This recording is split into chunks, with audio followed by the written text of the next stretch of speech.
Araw ng Miyerkules, kaya excited na naman po ang ating watchers and listeners dahil siyempre araw ng reservist ng ROTC ng ating mga citizen soldiers. Ayan, welcome po natin ang mga taga-Naraa at siyempre sa mga pangunguna po yan ni General Virgil Garcia. Sir?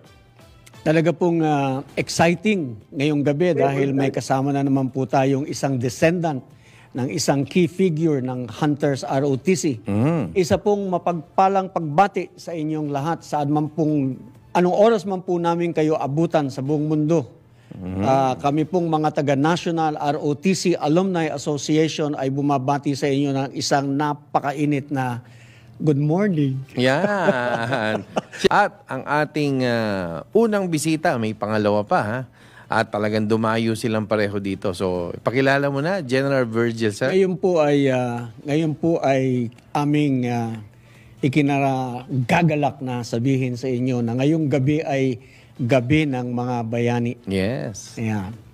Dahil talaga pong, alam po ninyo, hindi po matatapos ang aming pasasalamat sa kabayanihan, sa mga sakripisyo at galing na ipinamalas ng mga batang-batang Hunters ROTC. At ngayong gabi po, kasama natin isang descendant, pero gusto ko lang pong sabihin, ayan po ang picture ni Colonel Frisco San Juan. Siya po yung Chief of Staff ng Hunters ROTC, bali number 3 in command.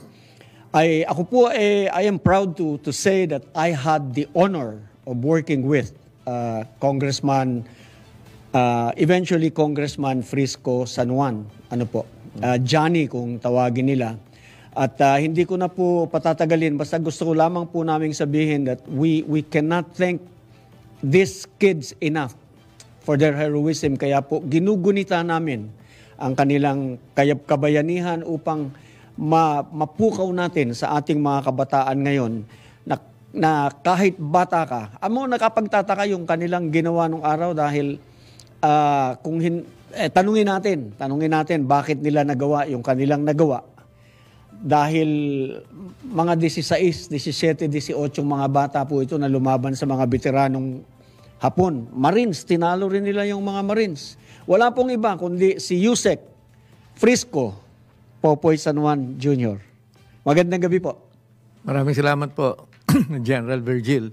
At sa ka-Emil, Yes po. sa atin pong mga nakikinig, lalong-lalo na ang aming pagmamahal sa mga ROTC cadets ngayong panahong ito. Na kung kailan kayo ay atin pong kailangan ng ating bayan. Yeah. Apo. Ako po yung magtatanong na unang tanong kasi curious po ako. Papaano po na ang simula ng pag-anib ng iyong tatay sa Hunters ROTC? Maganda po yung kwento baka i-share po natin sa ating mga tagapakinig ngayong gabi. Hanggang ngayon ay lagi kong sinasariwa yung mga pangyayaring yun dahil kakaiba doon sa mga unang umakyat sa bundok na Antipolo. Ang akin pong ama ay umuwi sa aming bayan sa Cardona dahil merong kabuhayan na kailangan tumulong siya sa aking lolo. Meron silang parang trading, no? Nagdadala ng mga mabebenta sa Laguna at magdadala naman ng mga galing sa Laguna pabalik sa Cardona. Kaya palagi silang tumatawid sa lawa ng Laguna Bay. Kaya nung panahon na umakyat na sila Terry, hindi pa siya kasama. Pero nung nagkaroon ng isang pagkakataon na nakasakay sila doon sa bangka ng lolo ko, dahil tumutulong nga siya doon, ay naanuhan sila ng patrol boat ng Hapon. Ang tawag doon na tsambahan, nakita. Ang nag-inspeksyon yung mga Hapon doon sa bangka.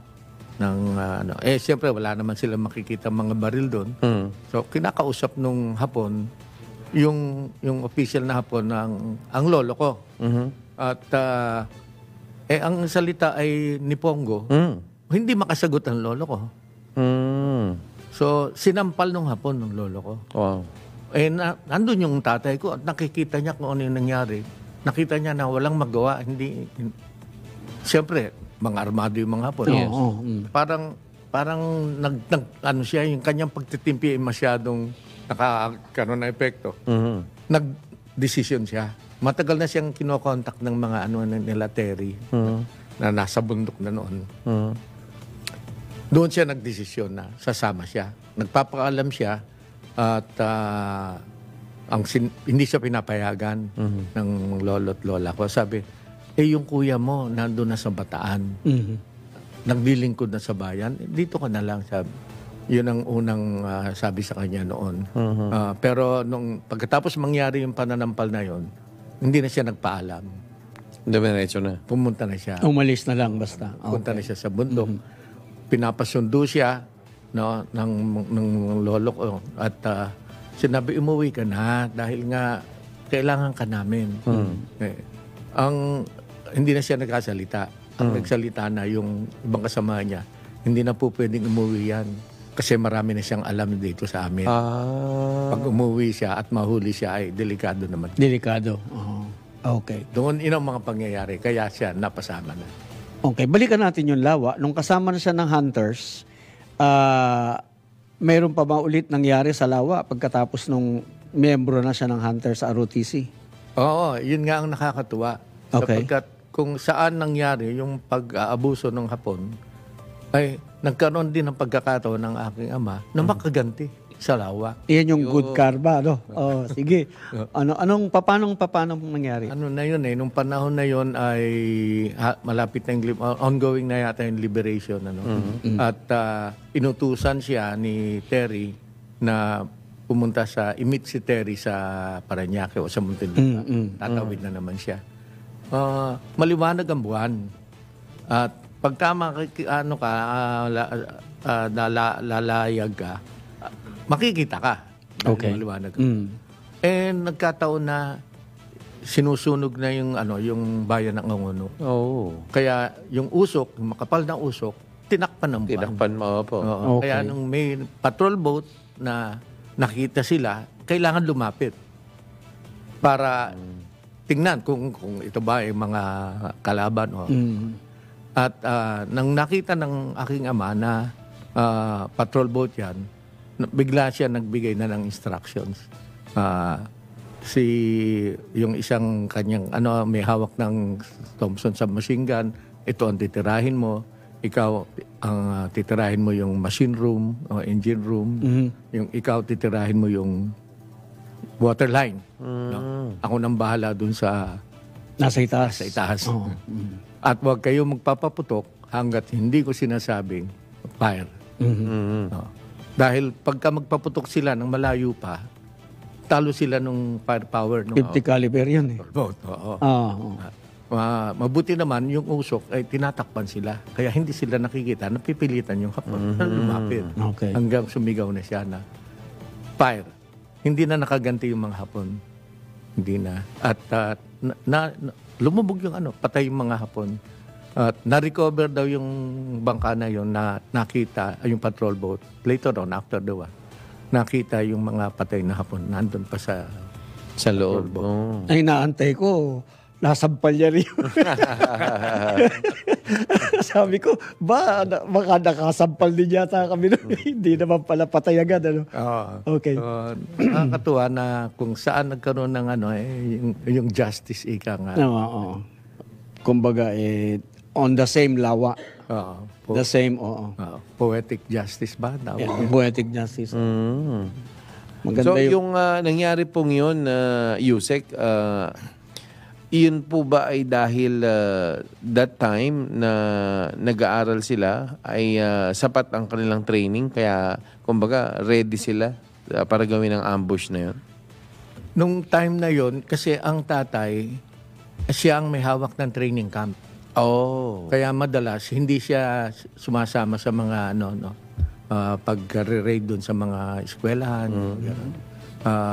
So hawak niya yung training camp. Kung yung natutunan niya sa academy, ginagawa nila. Bukod pa sa mga libro. Standard. Mga libro na nakakuha sila ng mga libro tungkol sa yun nga, military tactics. Talagang yung totoong training yun, para ka nasa eskwelahan yung training na yun. Ito kasing itong Hunters ROTC, mga bata ito kay Emil, no? 16, 17, 18. Pero yung diskarte na ginawa nila sa paglaban sa mga Hapones, at par, minsan better than yung regular army. Saan mo may attribute yung kanilang kaalaman? Dahil parang kumbaga sa mga engineer o abogado, sabi mo, meron silang basics, parang gano'n. What do you attribute yung kanilang skill or yung kanilang talent? Masakit man sabihin, iba yung mga kabataan noon. Okay. Iba sa mga kabataan natin ngayon. Yung mga kabataan noon, kung ano iutos ng magulang, sinusunod. Opo. Ang tatay ko noon, kaya siya pumasok sa academy, hindi dahil utos ng kanyang mga magulang. Ayaw nga niya Ayaw ng mga magulang. Pero nakita niya na nahihirapan na ang pamilya sa pagpapaaral sa aking tiyo. Dahil kumukuha ng medicine. Okay. Sabi niya, para hindi na ho kayo mahirapan, ay mag-aaral ako sa academy. Pero bago siya sumali sa academy, saan siya naka-enroll? Sa Mapua ho yata. Sa Mapua. Okay. Kaya nagkaroon siya ng ROTC siguro ng at least 1 year. Meron siyang ROTC doon. At least 1 year. Okay. All right. So this is where you attribute yung mga kasi nakakabilib yung mga batang ito kung dumiska. Isipin mo, partner, yung umpisa pa lang nila sila Colonel Adiboso. Opo. 19 ba sila noon? 18 o 8? Yung inambush nila yung yung sa Pugadlawin. Pugadlawin, no? 20, mga 20. Mga less than 20, di ba? 18. Parang naglalaro lang. 200 Japanese soldiers ang na-corner nila doon. Dami. Yung For these young paghihiganti boys. nila Oh. sa pagkamatay ni Mike Ver. Ni Mike Ver, yung unang pinuno nila. Si Mike Ver had to die. If he did not die that day, they would have all died because kung hindi niya sinakripisyo yung buhay niya, mamamatay lahat ng kasamahan niya. Wala tayong pag-usapang Hunters ROTC ngayon, di ba? Hindi, I mean, that is the way I look at it. So, dapat dugtungan na po natin to. Hunters ROTC Heroes. Guerrilla unit. Yun talaga. But they're real heroes. Kaya nga ulit nire-remind natin yung ating mga bata, pinapaalam natin sa lahat yung ginawa ng mga kabataan nung araw, yung kahalagahan ng maagang paghahanda, no? Sabi nila sa akin, war freak daw ako. So, sabi ko, hindi ako war freak. I advocate peace by preparing for war. Magkaiba po yung war freak sa handa. Sa kung ano man. Magkaiba yun. Sabi, we have to be ready, we have to be, sa war freak ka naman. Sabi ko, hindi. How do you attain peace? Kung ready ka, di ba? Kaya ganoon. So, ano pa yung pwede nating idagdag na sa kaalaman ng ating mga nakikinig tungkol sa mga adventures, sa adventures, marami, andito nga isang libro yung adventures. Pakita nga natin. Pakita po natin. Paki-focus nyo nga ito. Saan ba yan? Ayan. Sa personal naman. Pwede bang ilapit nyo yan, please? Konting baba po. Sa personal experience ng tatay, merong isang nakakatawa dahil ang nangyari sa kanya noon, nung tinatawag ulit siya ni Terry, kailangan tumawid siya sa lawa. Okay. Nasa bangka na naman sila. Maya-maya, may bumabaril sa kanila. Opo. No? Alam nila, wala nang mga Hapon. Tataka sila, ba't sila binabaril? Hindi. Nagkaroon ng mortar fire sa harap ng bangka. Yung pangalawang sa likod ng bangka. Sabi ng tatay ko, na-bracket na tayo. Manda na kayo. Lulundag na tayo. Gano'n na nga. Binigyan niya ng stick. Yung tsaka t-shirt na puti. Puti. Para itutusok kung saan nandun yung mga, iniwan niya yung mga tao niya. Huwag na kayong lumapit. No? At siya, dahil mangingista ang tatay ko Bata pa, talagang sumisisid na yan siya, pupunta sa shore, palipat-lipat sa mga baklad, tinitira siya ng mga ng mga tao doon. Pagdating niya, malapit na siya, si Johnny niya. Dahil nakita niya kung sino yung mga bumabaril. Mga hunters pala. Okay. Mga kasamahan niya. Nung pagdating niya doon sa tinawag niya yung isang head doon. Sabi, anong tawag doon pag pinapa-squat mo? May command Duckwalk. Yan. Pero, squat niya, sabi. Tinanong niya, alam mo ba kung bakit kita pinapa-squat? Sabi niya, opo, kasi binabaril namin kayo. Mali ka. Gago. yan. Okay. Sa punto pong yan ng kwento na lalong nagiging exciting. Tapusin mo lang. Kaya kita pinapa-squat ay sa dami ng balang inubos mo, hindi mo ako tinamaan. Ayun. Okay, welcome muna natin si General Buboy Salazar. Sir, good evening po. Magandang gabi sa lahat. Magandang gabi sa iyo, Emil. Magandang gabi sa Gandang gabi pa. At syempre, nandito pa rin si Yusek Frisco San Juan Jr. Ayan.